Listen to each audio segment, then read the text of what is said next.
जो माननीय गृह मंत्री जी ने भाषण दिया था, जहां 40% सीटों में जगह देने की बात करती है हमारी प्रियंका गांधी वाड्रा, और वहीं अमित शाह चुनावी रैलियों में जाकर कहते हैं कि महिलाएं चाहे गहने लाद कर सड़कों पे उतरे वो महफूज है। जुमलेबाजी जो है सिर्फ वोट के समय ही अच्छी लगती है। तो महिलाएं कहाँ महफूज है, किस उत्तर प्रदेश में महफूज है? माननीय अमित शाह जी ने बोला है यह सिर्फ एक चुनावी मुद्दा ही है। नमस्कार, मैं निधि रतन, आप देख रहे हैं नेशनल दस्तक। शोषण करके मारी जा रही हैं बेटियां हर दिन, वो मंचों से कह रहे हैं कि देश सुरक्षित हाथों में है। जी हाँ, मैं बात कर रही हूँ कुछ दिन पहले लखनऊ में जो माननीय गृह मंत्री जी ने भाषण दिया था चुनावी रैली के दौरान कि महिलाएं जो हैं वो रात के 2 बजे गहने लाद कर सड़कों पे निकल सकती हैं और सुरक्षित हैं और महफूज है उनकी इज्जत। आखिर वो कौन से उत्तर प्रदेश की बात कर रहे थे, कौन सी सुरक्षा की बात कर रहे थे और कौन सी जगह की बात कर रहे थे जहां पे महिलाएं सुरक्षित हैं? क्या ये चुनावी रैलियों में सिर्फ प्रचार प्रसार करने के लिए या वोट आकर्षित करने का कोई एजेंडा तो नहीं? जिस तरीके से घटना हमारे सामने आती है उन सब चीजों से तो ऐसा प्रतीत होता है कि ये सिर्फ जुमलेबाजी जो है सिर्फ वोट के समय ही अच्छी लगती है। लेकिन इसे रिलेट करके देखो बेटी की आबरू से, तो शायद कहीं ना कहीं आप सहम जाओगे। उत्तर प्रदेश में माननीय गृह मंत्री जी रैली के दौरान बड़ी बड़ी भाषण दे रहे होते हैं और उसी समय उसी उत्तर प्रदेश में लखीमपुर खीरी में 3 लड़कियों को दिन दहाड़े उठा लिया जाता है। वो घर से स्कूल के लिए निकलती हैं और इसका कोई जानकारी नहीं मिलती है। उत्तर प्रदेश की प्रशासन की अगर हम बात करें तो पुलिस की 4 टीम लखीमपुर खीरी के इस केस को शॉर्ट आउट करने में लगातार प्रयास कर रही है, लेकिन कुछ हासिल नहीं होता है, किसी अंजाम तक नहीं पहुंच पाती है। बात सिर्फ यही नहीं रुकती है, हाथरस हो चाहे बुलंदशहर की घटना हो, और इसके साथ अगर हम अमरोहा जिले की बात करें, उत्तर प्रदेश के अमरोहा जिले की, तो अब तो हद हो गई है कि महिलाओं को किस तरीके से कीड़े मकोड़ों की तरह समझा जा रहा है, उनकी आबरू लूट कर किस तरीके से उनको मार दिया जाता है। उत्तर प्रदेश के अमरोहा में मोनू शर्मा ने पहले 15 साल की युवती से गैंगरेप किया और युवती पुलिस स्टेशन में कंप्लेंट करने जाती है तो उसको डरा धमका कर उसको चुप बैठने के लिए कहते हैं और इस पे युवती पीछे नहीं हटती है, अपने लिए इंसाफ की मांग करने उत्तर प्रदेश पुलिस से मदद के लिए गुहार लगाती है। और अंजाम क्या होता है कि उस 15 साल की बच्ची को जान से मार दिया जाता है और पेड़ से लटका दिया जाता है। अब सोचिए इस तरीके की हालत है हमारे उत्तर प्रदेश की, जहां 40% सीटों में जगह देने की बात करती है हमारी प्रियंका गांधी वाड्रा, और वहीं अमित शाह चुनावी रैलियों में जाकर कहते हैं कि महिलाएं चाहे गहने लाद कर सड़कों पे उतरे वो महफूज है। वो किस उत्तर प्रदेश की बात कर रहे थे, किन महिलाओं के बारे में बोल रहे थे और किस सुरक्षा के बारे में बात कर रहे थे? यहाँ पे महिलाओं की तो दशा एकदम इस तरीके से हो गई है कि बयां करते हुए भी कहीं ना कहीं मुझे खुद डर लगने लगता है, क्योंकि कहीं ना कहीं मैं भी महिला ही हूँ। जिस तरीके से उत्तर प्रदेश चुनाव नजदीक आ रहा है तो राजनीतिक दंगे होंगे, आर्थिक दंगे होंगे और सांप्रदायिक दंगे होंगे, और कांग्रेस पार्टी जो है वो महिलाओं को 40% सीट देने का ऐलान कर चुकी है। इस पे निशाना साधते हुए अमित शाह भी अपने जुमलेबाजी से पीछे नहीं हटे। उन्होंने भी हवा में बातें कर दी कि महिलाएं आधी रात को भी सड़कों पे निकल सकती हैं। शायद महिलाएं मासूम होती हैं कि उन्होंने उनकी बात पे भरोसा कर लिया, और लखीमपुर खीरी में, उत्तर प्रदेश के लखीमपुर खीरी में दिन दहाड़े 3 लड़कियां गायब हो जाती हैं। इस पे हमारा प्रशासन व्यवस्था खामोश रहता है, उत्तर प्रदेश सरकार खामोश रहती है, और केंद्र सरकार की तो बात ही नहीं कर सकते। वो सिर्फ बड़े बड़े होर्डिंग्स और जुमलेबाजी कर सकती है। देश की इतनी स्थिति खराब हो चुकी है कि महिलाओं का 21वीं सदी में ये हालत है कि उनका दिन दहाड़े चीरहरण होता है। 6 महीने की बच्ची सुरक्षित नहीं है, ना 90 साल की महिला।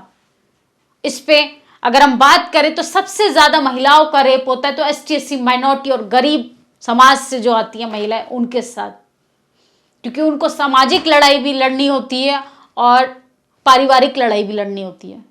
तो इसलिए उत्तर प्रदेश में जिस तरीके से जुमलेबाजी हो रही है, तो सरकार की बातों पे यकीन ना करके आप खुद ही सेल्फ सिक्योर बने, क्योंकि सरकार ने सिर्फ वोट मांगने के लिए आपका इस्तेमाल किया है, उसको कोई मतलब नहीं। लाखों जाने जा रही हैं, चाहे मनीषा वाल्मीकि हो, आगरा का इंसिडेंट की बात हम करें, चाहे बुलंदशहर में 15 साल की बच्ची को मार दिया जाता है दिन दहाड़े, उस पर हमारी प्रशासन व्यवस्था कुछ नहीं कर सकती है। और उल्टा कार्रवाई हो भी जाती है इन सब रेप के मुद्दों पे, तो कार्रवाई होने के बाद भी कोई एक्शन नहीं लेती है, क्योंकि वो बड़ा मुद्दा नहीं समझा जाता है।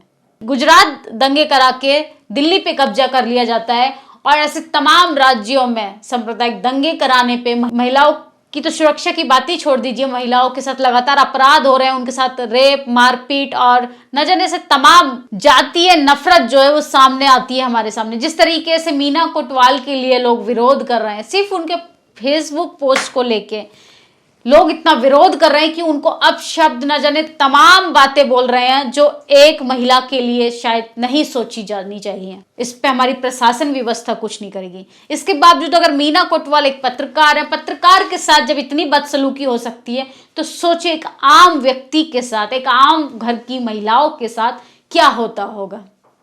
उनकी तो FIR तक नहीं होती है।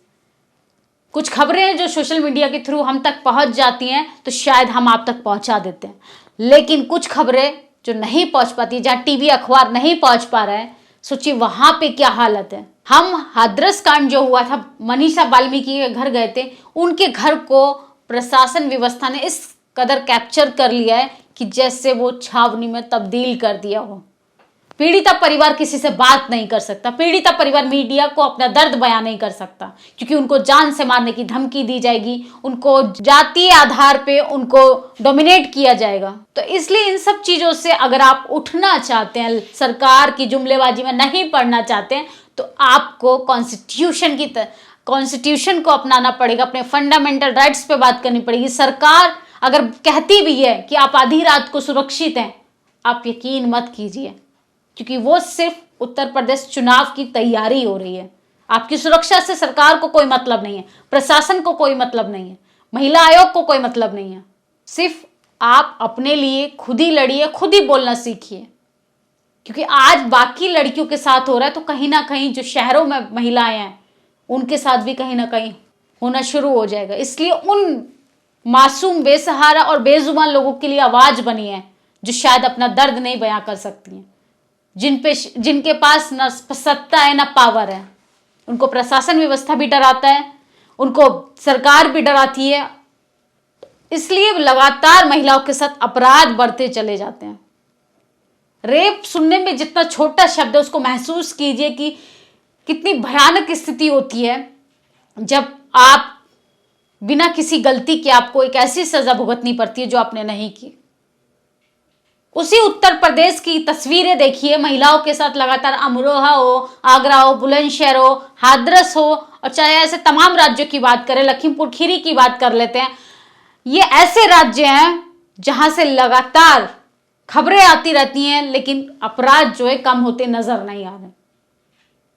तो महिलाएं कहाँ महफूज है, किस उत्तर प्रदेश में महफूज हैं? जिस तरीके से सपना दिखाया था स्मार्ट सिटी का उत्तर प्रदेश में, स्मार्ट सिटी कहीं नजर नहीं आती है। उसी प्रकार से सुरक्षा की बात तो कर रहे हैं अमित शाह, 40% की बात तो कर रही है प्रियंका वाड्रा, लेकिन कहां पे महिलाओं की भागीदारी होगी, कहां पे महिलाओं की सुरक्षा की बात होगी, इस पे बात नहीं होगी, इस पे बहस नहीं होगी। अगर इस पे कोई मीडिया कर्मी बात भी करता है तो उसे जेल की सलाखों के पीछे भेज देंगे। कोई फंडामेंटल राइट्स पे बात करेगा, कोई शिक्षा पे बात करेगा, कोई स्वास्थ्य पे बात करेगा, तो उसको जेल की सलाखों के पीछे कर देंगे। अगर सरकार की चाटुकारिता कर रहे हो, प्रशासन व्यवस्था हो, मीडिया कर्मी हो, चाटुकारिता अगर सरकार की कर रहे हैं, तो आप खुश हैं इस देश में। अगर आप ST SC minority Bahujan Samaj से आते हैं और ऊपर से आप दलित महिला हैं, तो आपके साथ तो इंसाफ दूर दूर तक आपके आसपास नहीं पनपेगा। इसलिए सरकार की जुमलेबाजी से दूर रहिए और अपनी सुरक्षा अपने हाथों में खुद लीजिए, क्योंकि सरकार सिर्फ वोट तक आपका नाम का प्रचार प्रसार करेगी, ST SC माइनॉरिटी के अधिकारों की बात करेगी, लेकिन एक्चुअल में उनके अधिकार उनको देगी नहीं। इसलिए अपने वोट का कहाँ इस्तेमाल करना, आपके लिए शिक्षा, स्वास्थ्य, भोजन जरूरी है, ना कि आपको जुमलेबाजी। पिछले 5 सालों में हमारे देश की क्या स्थिति हो गई है, वो इसलिए हुई है क्योंकि हमने कहीं ना कहीं हमने भी गलती की सरकार के झूठे वादों में आकर। तो इसलिए उत्तर प्रदेश का चुनाव बहुत महत्वपूर्ण रखता है। इसलिए आप लोगों को सचेत रहना है, सोच समझकर वोट देना है, क्योंकि वोट ही आपका एक ऐसा एकमात्र अधिकार है जिससे आप अपने स्वास्थ्य, शिक्षा और अपने बच्चों के लिए एक अच्छा भविष्य की कल्पना कर सकते हैं।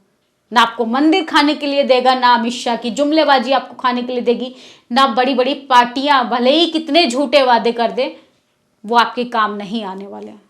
आपके बच्चों के लिए शिक्षा जरूरी है, आपके बच्चों के लिए नौकरी होनी चाहिए, आपके बच्चों के लिए भोजन होना चाहिए। तो वो सारी तीनों चीजें सरकार जो है वो जनता से छीन रही है। सब कुछ प्राइवेट कर दिया है। किसान सड़कों पर है, छात्र सड़कों पर है, महिलाएं सुरक्षित नहीं है, बच्चे सुरक्षित नहीं है। तो देश में रहेगा कौन? देश में कुछ चुनिंदा लोग रहेंगे, सिर्फ पूंजीपति। उन्हीं का ये देश है और उन्हीं का कब्जा है। तो इसीलिए सरकार की बातों से और झूठे जुमलेबाजी से दूर रहिए और अपने आसपास की बहन बेटियों को सचेत कीजिए कि आप अपने लिए लड़ना सीखिए, बोलना सीखिए, क्योंकि आप जिस समाज से आती हैं उस समाज में लड़ना और उस समाज के लिए इंसाफ मिलना बेहद मुश्किल है।